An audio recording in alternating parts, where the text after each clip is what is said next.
Hello, wonderful people. My name is Marina, and welcome to the Strawberry Patches podcast, the finished object video.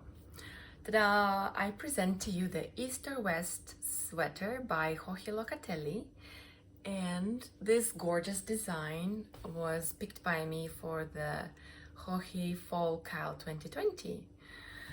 I started it on the 1st of September and finished in about 5 weeks time. Now let me tell you all about it. First of all, let me show you in all its beauty.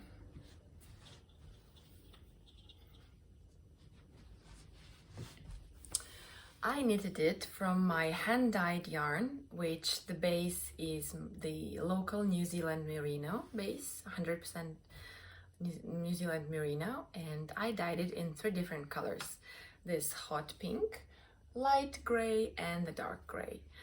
The dark gray I had a little bit of trouble with, and none of the 3 skeins that I used in this sweater are the same, so I just alternated them, which actually contributed to this effect. As you can see, they're all a little bit different, but I don't mind, and actually I think that this is the part that makes this sweater exclusive, because nobody will ever dye these yarns the same. Even if the pattern in the cover of the pattern, it's the same colors, they still are a little bit different. I trusted Joji with her choice of colors, so I went for the same dark gray, light gray, and pink. Let me tell you how I knitted this pullover sweater. It starts off with this little edges here, and then you knit up this front piece, pick up the stitches and knit the back, and it's all in twisted ribbing, which, let me tell you, takes forever. But look at the result. Isn't it lovely? I think it was totally worth it. The front and the back are exactly the same, but of course at the front the neckline is a bit deeper, and at the back it's more up there. After this front piece is done, she advises to block it, and this superwash merino stretched pretty well, especially being the ribbing. And I chose the size that would give me no positive ease. But now I'm a little bit regretting it, because this is supposed to be sort of like a boxy pullover with a lot of ease, but turns out, and I wanted it to be more snug, but I think the design was meant so that, for example, here there'd be more fabric and it would not hug my body this way. And I think this is totally my mistake. I just wanted to have less yarn, less knitting, and I should have picked a different design for that if I wanted less knitting. Anyway, I'm pretty happy with the result, although I do say that the designer usually knows the best. If they say 20 centimeters of positive knee ease, please trust the designer.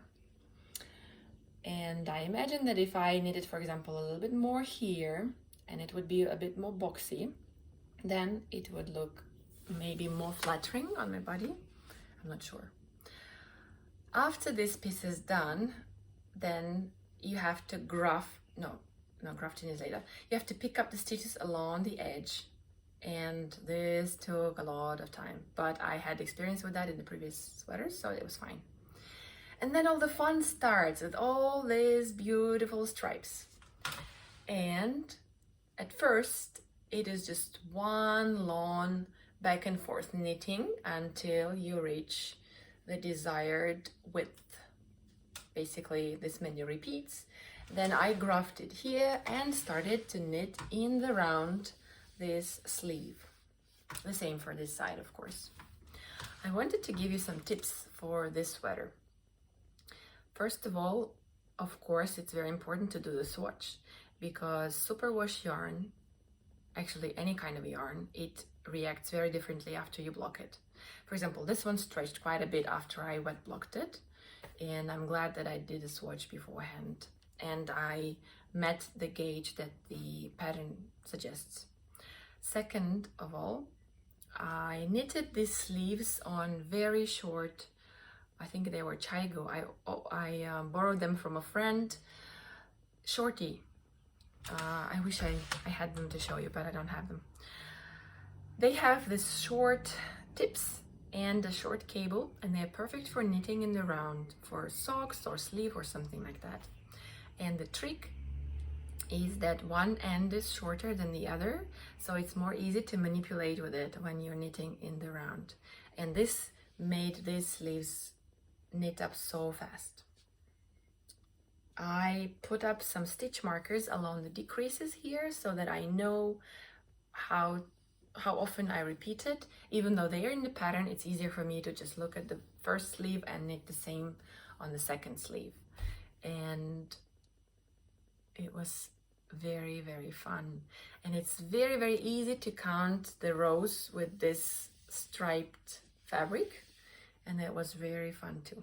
I've worn this sweater quite a lot now, and you can see that it's peeled a little bit, but that's to be expected. This is 100% New Zealand merino, and it usually peels after a few wears.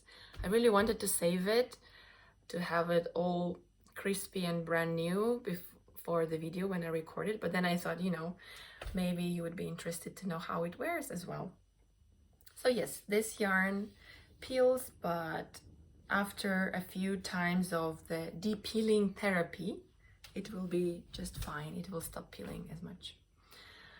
What else I wanted to tell you? I knitted it on 3.25 needles, and this is because I'm such a loose knitter. I knit very loosely, and that's why I chose this kind of needles. I used the Haya sharps, which I love because their cable is very, very, let me show you. Their cable is very nice and flexible, and it does not unscrew easily from the tips. I love, this is my go-to needles. Although I did not enjoy this twisted ribbing very much, on the whole, I'm very happy with how this sweater knit up and how it looks. I think it would be very much fun to knit it in different colors. For example, this pop of color can be different, or light main body and then darker stripes. That would be fun too. Anyways, I really recommend this pattern, but do go for the recommendations that the designer gives about the needle, about the gauge and the positive ease. This is my only thing that I probably would have changed, is the size. But still, look, it still turned out fine. What do you think? I would love to hear your comments on this video, and if you want to see more videos, don't forget to like and subscribe. Thank you very much for watching. This was Marina from Strawberry Patches. See you next time.